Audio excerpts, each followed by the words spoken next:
friends, வணக்கம் and welcome to kalandhizzchannel lifestyle. இன்னைக்கு kalandhizzchannel lifestyle channel என்ன வீடியோ அப்படினு பாத்தீங்கன்னா தீபாவளி பக்கானதுனால நம்ம முறுக்கு மாவு அரைச்சு முறுக்கு செஞ்சு காமிச்சிருக்கேன். முறுக்கு மாவு முக்கியமானதுன்னு பாத்தீங்கன்னா பச்சரிசி நல்ல வெயில் இருக்குறப்பவே ஒரு 2 மணி நேரம் அரிசி தண்ணியில ஊற வச்சு நல்லா கழுவிட்டு நல்ல வெயில்ல காய போட்டு எடுத்துக்கோங்க. ஒரு நாள் நல்லா காயலினா கூட மறுநாளும் நல்ல வெயில்ல அரிசி நல்லா நுணுங்குற அளவுக்கு காயணும். அரிசி மட்டும் நல்லா காயாம நம்ம வந்து அதை அரைச்சிட்டோம்னா மாவு வந்து சீக்கிரமாக கெட்டு போயிடும், பண்ணுற வேலை எல்லாமே வேஸ்ட்டாக போயிடும். அதனால் எப்போவுமே நல்ல வெயில், மழை காலம் ஆரம்பிக்கிறதுக்கு முன்னாடி நல்ல வெயிலே வந்து நீங்கள் அரிசியை நல்லா காய வச்சு எடுத்து வச்சுக்கோங்க. இப்போ பார்த்தீங்கன்னா இது 1/4 படி உலக்கில் 5 உலக்கு அரிசி எடுத்துருக்கிறேன். நீங்கள் அரைப்படி எடுத்துக்கலாம், 3/4 படி, உங்கள்கிட்ட என்ன அளவு இருக்கோ நீங்கள் எத்தனை முறுக்கு தேவைப்படுதோ அதுக்கேற்ற மாதிரி எடுத்துக்கோங்க. நான் இந்த 1/4 படி உலக்கில் 5 உலக்கு அரிசி, அதாவது 5க்கு 1 அப்படிங்கிறதா நம்ம கணக்கு. அதனால் 5 உலக்கு அரிசி, நீங்கள் பெரிய படி இருந்து அதில் அளந்தாலும் ஓகே, மில்லில் கொண்டு கொடுத்து அரைக்கிறப்ப நிறையா அரைச்சிட்டு வந்துடலான்னு சொல்லி நான் வந்து இப்போது இது மில்லில் கொடுத்து தான் அரைக்க போகிறேன். பட் கம்மியான குவான்டிட்டி 5 உலக்கு அரிசி, பச்சரிசி நல்லா கழுவி காய வச்ச அரிசி எடுத்துருக்கிறேன்.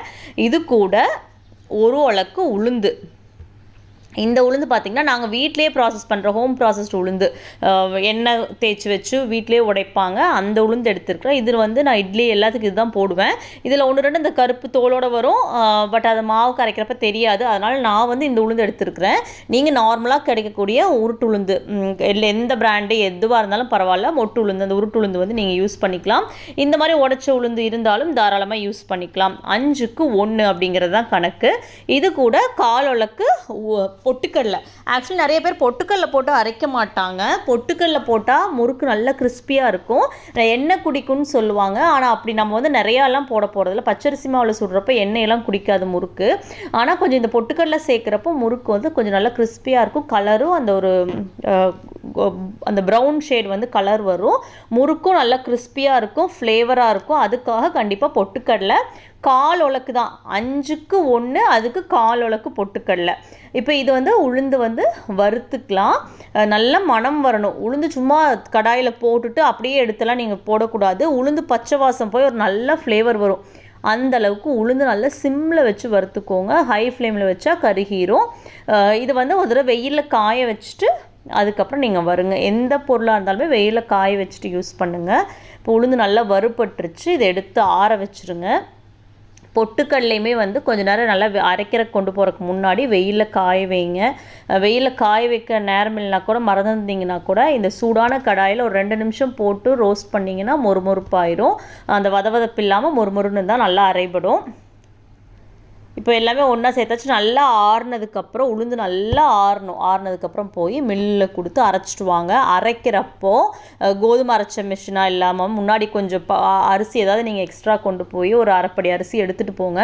அதை அரைச்சிக்கிட்டு அதே மிஷினில் வந்து தனியாக இந்த முறுக்கு மாவு அரைச்சி வாங்கிட்டு வாங்க. ஏன்னா ராகி அந்த மாதிரி எதாவது அரைச்சிருந்தாங்கன்னா முறுக்கோட நிறம், மாவோட நிறம் மாறிடும். அதனால் அது பார்த்துக்கோங்க. மாவு நல்லா நைஸாக திருநீர் மாதிரி இருக்கணும். பவுட்ரு, ஃபேஸ் பவுட்ரு எந்த அளவுக்கு இருக்கோ அந்த மாதிரி இருக்கணும். நம்ம வந்து முறுக்கு மாவும் பண்ணிகிட்ருக்கோம். இது வந்து நம்மளோட இன்ஸ்டா பேஜோட லிங்க் நான் டிஸ்கிரிப்ஷனில் ஆட் பண்ணுறேன், நீங்கள் செக் பண்ணி பார்த்துக்கோங்க. பொடி மசாலா ஐட்டம்ஸ் எல்லாமே நம்ம பண்ணிகிட்ருக்கோம், செக் பண்ணி பாருங்கள். இப்போ முறுக்குக்கு வந்து நான் ஒரு 5 ஸ்பூன் கொஞ்சமாக செஞ்சு காமிக்கிறேன், இந்த மாவில் முறுக்கு எப்படி வருது அப்படின்னு. அதுக்கு தேவையான உப்பும் பெருங்காயத்தூள். இந்த மாவில் வந்து நம்ம வேறு எதுவுமே சேர்த்து அரைக்கலை, ஏன்னா இந்த மாவில் வந்து நம்ம வேறு நிறைய முறுக்குகள் செய்யலாம். தேங்காய் பால் முறுக்குக்கும் இதே செய்யலாம், இதில் காரம் போட்டு செய்யலாம், தட்டைக்கும் இதே மாவை யூஸ் பண்ணலாம். அதனால் நான் எப்போவுமே வந்து அதில் காரமெல்லாம் சேர்க்க மாட்டேன். அது அவங்கவுங்க ஏற்ற மாதிரி ஃப்ளேவருக்கு சேர்த்துக்கோங்க. வெண்ணெய் மட்டும் 1 ஸ்பூன் போட்டுக்கோங்க, கொஞ்சம் ஓமம் நல்லா தேய்ச்சி போட்டுக்கோங்க. ஃபஸ்ட் வந்து உப்பு, பெருங்காயத்தூள், ஓமம், வெண்ணெய் நல்லா அரிசி மாவோட கலக்கிற அளவுக்கு நல்லா கலந்துட்டு அதுக்கப்புறமா தண்ணி கொஞ்சம் கொஞ்சமாக ஊற்றி பிசைங்க. ரொம்ப கொலன்னு ஊற்றிட்டிங்கன்னா அதுக்கப்புறம் மறுபடியும் மாவு சேர்க்கணும். அந்த மாவுக்கு ஏற்ற அளவுக்கு உப்பு சேர்க்கணும். அப்போ வந்து எல்லாமே ரேஷியோ மாறும். அதனால் எப்போ மாவு பிசைஞ்சாலும் கொஞ்சம் கொஞ்சமாக தண்ணி ஊற்றி பிசைங்க. மாவு இந்த அளவுக்கு சாஃப்டாக இருக்கணும். ரொம்ப இறுக்கமாக பிசைஞ்சிட்டிங்கன்னா பிழிய முடியாது, பயங்கர டைட்டாக இருக்கும். அந்த மாதிரி இருக்கப்போ கொஞ்சம் தண்ணி தெளித்து மாவு வந்து நல்லா இலக்கமாக பிசைஞ்சுக்கோங்க, அதனால் தப்பு கிடையாது. இப்போ எப்படி ஒன்றா வருது பாருங்கள். மாவு ரொம்ப டைட்டாக பிசைஞ்சிருந்திங்கன்னா இந்த மாதிரி முறுக்கு வந்து ஃபுல்லாக வராது, உடஞ்சு உதிரியாக உளுந்துரும். அதனால் மாவு வந்து கொஞ்சம் நல்லா பதமாக இருக்கணும். பச்சரிசி மாவு எண்ணெய் குடிக்காது, அதனால் நீங்கள் நல்லா பஞ்சு மாதிரியே பிசைஞ்சுக்கலாம். ஒருவேளை ரொம்ப கெட்டியாக போய் முறுக்கு வந்து பிஞ்சு பிஞ்சு அப்படியே கட்டாயி விழுகுதுன்னா நீங்கள் இன்னும் ஒரு 1/2 ஸ்பூன் தண்ணி தெளித்து நல்லா பிசைஞ்சிங்கன்னா மாவு இன்னும் கொஞ்சம் இலக்கமாக வந்துடும். உங்களுக்கு முறுக்கு பிழியறப்போ ஒன்று சேர்ந்து வரும். ஸோ வந்து இப்போ அழகாக வந்துருச்சு. நம்ம சுட்டு எடுத்துடலாம்.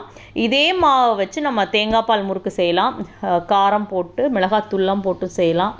தட்டை சூப்பராக செய்யலாம். ஸோ எல்லாத்துக்குமே பேஸான மாவு இது. இது வந்து பொட்டுக்கடலை வந்து சேர்க்கறதுனால தட்டை செய்ய முடியாதா? இல்லை, தாராளமாக செய்யலாம். ரொம்ப நல்லாயிருக்கும். நம்ம புழுங்கல் அரிசியில் வந்து அரிசிக்கு உளுந்து பாதி போட்டு தான் தட்டையெல்லாம் செய்வோம். ஸோ இந்த மாதிரி ஒரு மாவு அரைச்சி வச்சுட்டிங்கன்னா நீங்கள் வந்து அப்பப்போ ஃப்ளேவருக்கு ஏற்ற மாதிரி நீங்கள் வந்து முறுக்கு செஞ்சு சாப்பிட்லாம். நான் வந்து இப்போ ஃப்ரை பண்ணுறதே தேங்காய் எண்ணெயில் தான் ஃப்ரை பண்ணுறேன். ஸோ அது உங்கள் விருப்பம். நீங்கள் உங்கள் வீட்டில் என்ன எண்ணெய் இருக்கோ ஆயிலோ அதை நீங்கள் ஃப்ரை பண்ணிக்கோங்க. தேங்காய் எண்ணெயில் ஃப்ரை பண்ணால் தேங்காய் பால் முறுக்கு சாப்பிட்ற மாதிரியே தான் இருக்கும். நல்ல ஃப்ளேவர்ஃபுல்லாக இருக்கும். ஸோ இப்போ ஜம்முன்னு முறுக்கு சுட்டு எடுத்தாச்சு. கண்டிப்பாக முறுக்கு மாவு அரைக்க போகணுன்னு நினைக்கிறவங்களுக்கு இந்த வீடியோ யூஸ்ஃபுல்லாக இருக்கும். நம்ம கலந்திகாஸ் ஃபுட் ப்ராடக்ட்ஸில் வந்து முறுக்கு மாவு, கறி மசாலா, இட்லி பொடி எல்லாமே பண்ணிகிட்ருக்குறோம்.